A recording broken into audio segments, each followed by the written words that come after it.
This question from NCERT book. Triangle से question लिया गया है। इस क्वेश्चन में है जो फिगर दिया हुआ है उसमें डी ई पैरेलल ए सी है। डी ई पैरेलल ए सी कहने का मतलब हुआ कि यह कुछ थेल्स थ्योरम अप्लाई करने के लिए यह बोल रहा है कि हम लोग थेल्स थ्योरम जब पढ़े होंगे तो वहाँ पर यही चीज़ दिया हुआ है। तो डी ई अगर ए सी के पैरेलल है तो डी ई ए सी का जो पैरेलल है वह किस ट्रायंगल में आया? तो in triangle A B C. Triangle जब ए बी सी देखेंगे तो इसमें डी ई जो है वह ए सी के पैरेलल में है। यह क्वेश्चन में आपका दिया हुआ है। तो जब डी ई अगर ए सी के पैरेलल है then we apply Thales theorem. Thales theorem तो आप प्रीवियस वीडियो है फर्स्ट वीडियो, उसमें थेल्स थ्योरम का कंसेप्ट बता दिया गया है। तो हम लोग यहाँ पर डायरेक्ट थेल्स थ्योरम अप्लाई कर दे रहे हैं। तो क्या आएगा आपका यहाँ पर B D upon D A. ध्यान से देखिएगा, ट्रायंगल को देखिएगा। ट्रायंगल में क्या है यहाँ पर in triangle A B C D E parallel A C, तो हम लोग बी डी अपॉन लिखेंगे डी ए, न कि डी ई, ऐसे करके ना। क्या लिखेंगे? B D upon D A equal to B E upon E C. इसको यहाँ पर हम लोग मान लेंगे फर्स्ट। ठीक है, कैसे आया? बाय अप्लाइंग थेल्स थ्योरम, या इसको बोल सकते हैं थेल्स थ्योरम को बीपीटी, बेसिक प्रोपोर्शनलिटी थ्योरम। तो B D upon D A equal to B E upon E C, इसको मान लेंगे हम लोग यहाँ पर फर्स्ट। कैसे आया? Bye Thales theorem. नेक्स्ट जो आपका दिया हुआ है वह है डी एफ। डी एफ है वह ए के पैरेलल है। जब डी एफ अगर ए के पैरेलल है, या क्वेश्चन में आपका गिवन है, तो किस ट्रायंगल में चलेंगे? हम लोग यहाँ पर चलेंगे in triangle A B E. In triangle A B E D F parallel to A E. तो जब इसको लिख लेते हैं तो B D upon D A equal to B F upon F E आ जाएगा।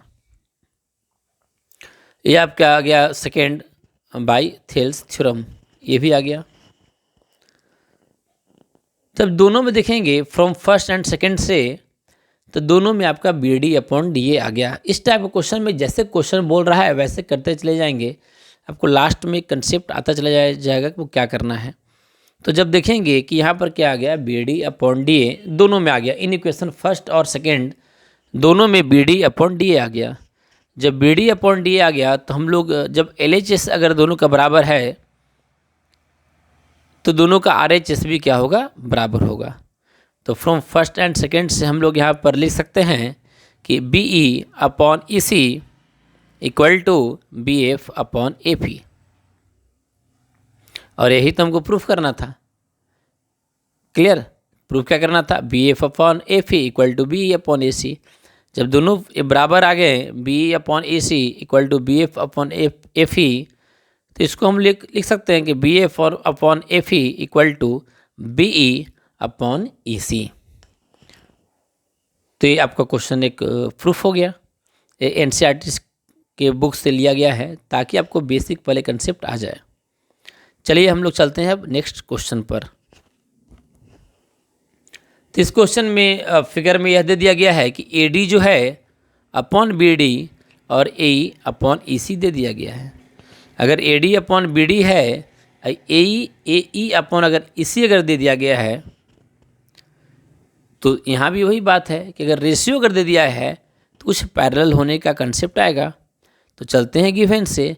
गिवन में दे दिया गया है A D upon D B. जो दिया हुआ है पहले उसको लिख लेना है, क्या क्या दिया हुआ है। And A E upon E C. अगर A D upon D B और ए ई अपॉन अगर ई सी आता है तो देख लीजिए A D upon D B और A E upon E C. तो हम लोग यहाँ पर यह लिख सकते हैं कि जो डी ई है वह बी सी के पैरेलल है बाय कन्वर्स ऑफ थेल्स, या by converse of B P T, basic proportionality theorem, या डायरेक्ट शॉर्टकट में बाय कन्वर्स ऑफ थेल्स लिख सकते हैं।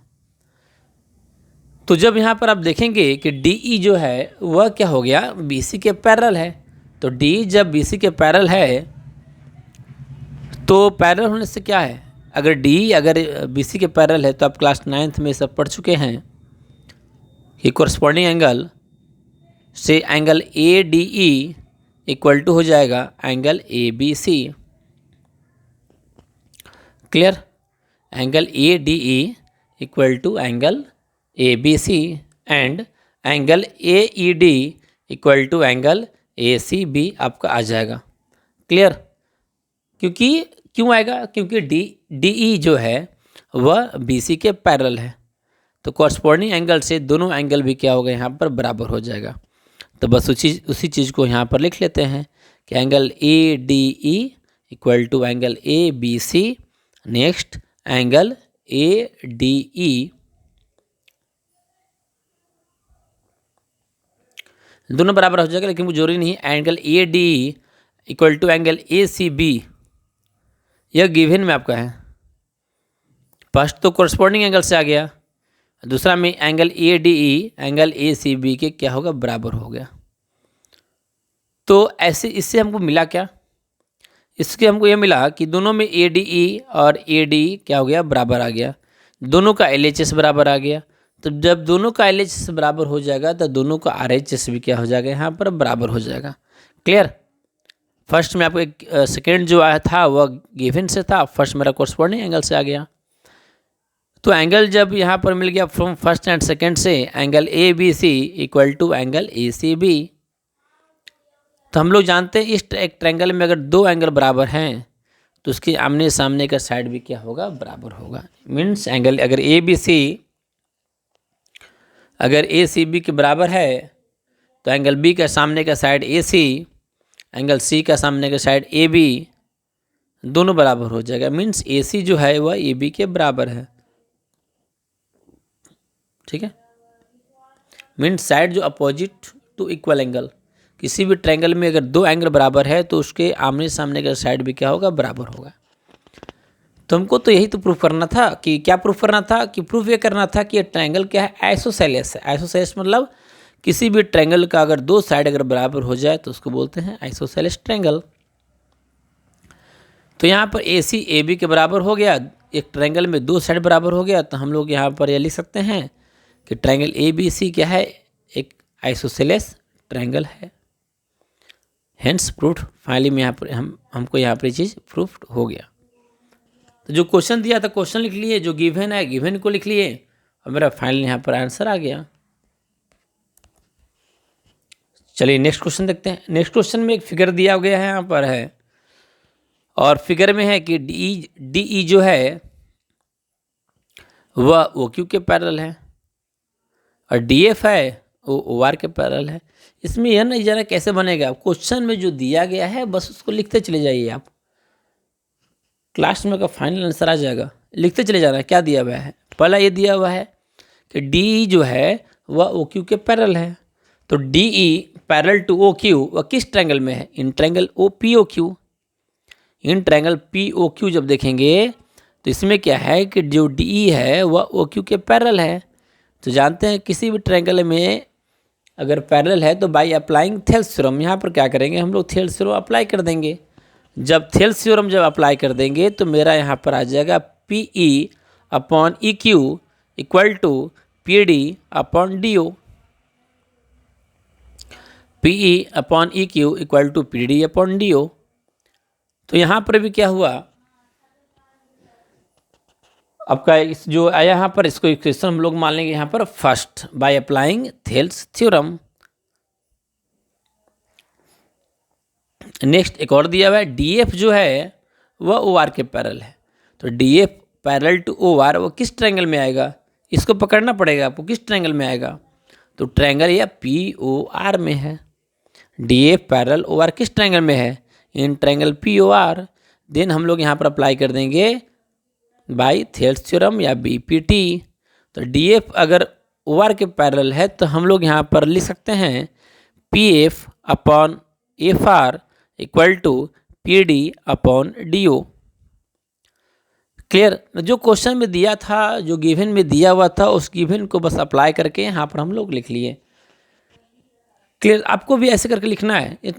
अगर आपको ट्रायंगल समझ में नहीं आ रहा है, जब तक क्या कर नहीं हो रहा है, तो बेसिक कंसेप्ट क्लियर हो जाए, उस क्वेश्चन में जो दिया हुआ है उसको बस लिख देना है। मैं बस वही काम किया हूँ। ये लिखने से हमको क्या मिला, अब फर्स्ट सेकेंड में दोनों में क्या किया, पहले थेल्स थ्योरम आपको आना चाहिए। अगर थेल्स थ्योरम आपको नहीं आता है, थेल्स थ्योरम का कंसेप्ट आपका नहीं आता है, तो फर्स्ट वीडियो आप देख लीजिए, तो आपको यहाँ पर से थेल्स थ्योरम का कंसेप्ट क्लियर हो जाएगा। तो फ्रॉम फर्स्ट एंड सेकेंड से दोनों का RHS दिख रहे हैं बराबर है, तो दोनों का जब RHS बराबर है तो दोनों को क्या करेंगे हम लोग, LHS को भी बराबर कर देंगे। जब दोनों का LHS से बराबर कर दिया गया तो मेरा यहाँ पर आ गया PE upon EQ equal to PF upon FR। अब देखिए यहाँ पर ध्यान दीजिएगा, PE upon EQ, PF upon FR किस ट्रायंगल में आ गया, तीन ट्रायंगल PQR में। इन ट्रायंगल PQR में देखेंगे तो यहाँ पर अप्लाई क्या कर देंगे हम लोग, कन्वर्स ऑफ थेल्स। पहले हम लोग फर्स्ट सेकेंड में लगाए थेल्स थ्योरम, और यहाँ पर जब रेशियो दे दिया गया है तो रेशियो का अपोजिट क्या हो जाएगा, कन्वर्स ऑफ थेल्स। तो अगर PE अपॉन EQ, अगर PF अपॉन FR आ गया, तो then we apply here concept of the converse of Thales theorem, then we will get EF upon EF parallel to QR। Clear, EF जो है वह QR के क्या है, पैरेलल है। कैसे आया, bye converse of Thales. Clear, तो जो क्वेश्चन में दिया था क्वेश्चन में लिख दिया गया, उसको अप्लाई यहाँ पर कर दिए, बस थेल्स थ्योरम अप्लाई कर दिए और एक जगह converse of Thales theorem apply कर दिए। तो यहाँ पर आ गया मेरा कि EF है वह QR के पैरेलल है। कैसे आया, bye converse of Thales theorem. चलिए समझ में आ गया होगा। बहुत लोगों को ट्रायंगल में परेशानी प्रॉब्लम होता है, तो अगर आप वीडियो को एक बार समझ में नहीं आता, दोबारा एक बार और देखें तो आपको समझ में आने लगेगा कि कैसे कैसे हम लोग अप्लाई कर रहे हैं, कैसे इसको लिख रहे हैं।